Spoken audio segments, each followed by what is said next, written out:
The heavy lifting goes on, and there's a lot of urgency in that repair work tonight at the Oroville Dam. This is the news at 5 on the ABC 10 Information Network. I'm Dale Shornack. Rain is creeping up on Northern California. Round 1 and a few more rounds right behind it. So crews are in a race against the clock to shore up the damaged spillway on the Oroville Dam.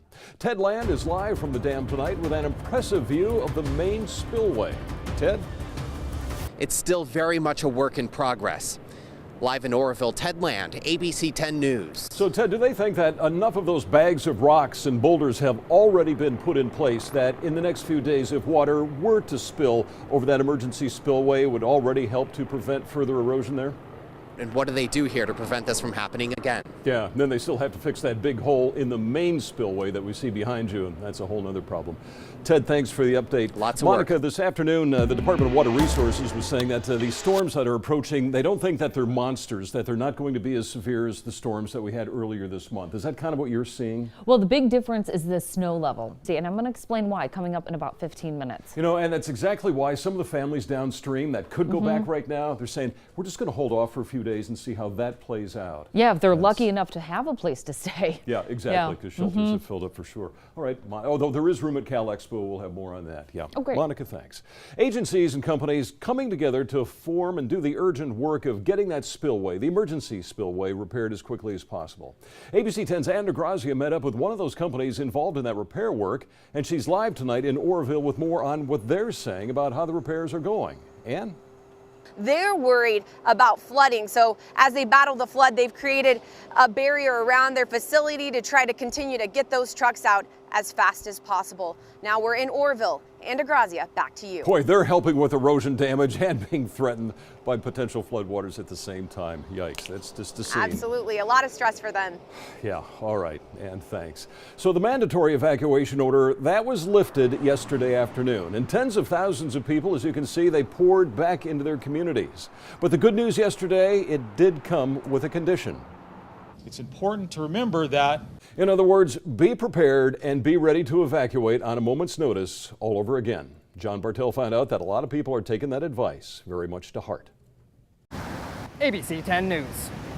So thank goodness for relief agencies, and both local and national agencies are helping to prepare for the possibility of more evacuations.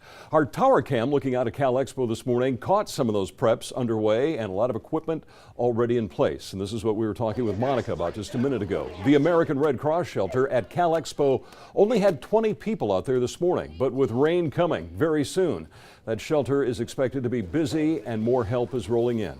In fact, inmates at the Folsom Women's Facility helped to deliver 10,000 boxed meals to that shelter. Today we're bringing lunches, 10,000 of them, to the people in Oroville. The Southern Baptist Convention also has a disaster relief team out at Cal Expo ready to prepare more food for evacuees.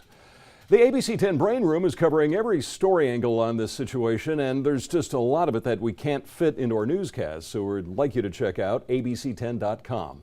We take a look at who's responding to this emergency in Oroville. Plus, where is all of that water going? We're going to take you through it step by step. And there were multiple warnings that a spillway failure could happen in Oroville.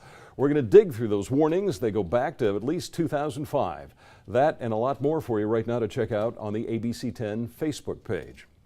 Flooding worries not just limited to areas around the Oroville Dam. Let's check in with Christina for a look at some other trouble spots. Yeah, there are a few crews in southern Sacramento County. The good news on that, Highway 50 tonight, after being shut down for several days due to multiple mudslides, Highway 50 is completely open between Sacramento and the Sierra. Interstate 80 westbound lanes are still closed in a couple of places, the Nevada State Line and State Route 20. Yeah, let's just hope it stays that way with the saturation on the hill and more rain coming. I don't think it's going to stay that way. I know. I mean, they've had a lot of slides up there. I mean, it's caused problems. All right, Christina, thanks. A new bombshell report claims that repeated talks took place between the Trump campaign staffers and Russian intelligence agents. But did those campaign staffers even know who they were talking to? No storm can fly below the radar when Monica is on the job. I'm going to have that trademarked. She actually found 4 of them out over the Pacific. Take a name. At least 4. I know it's going to be a very wet go of things as we head into the next 10 days.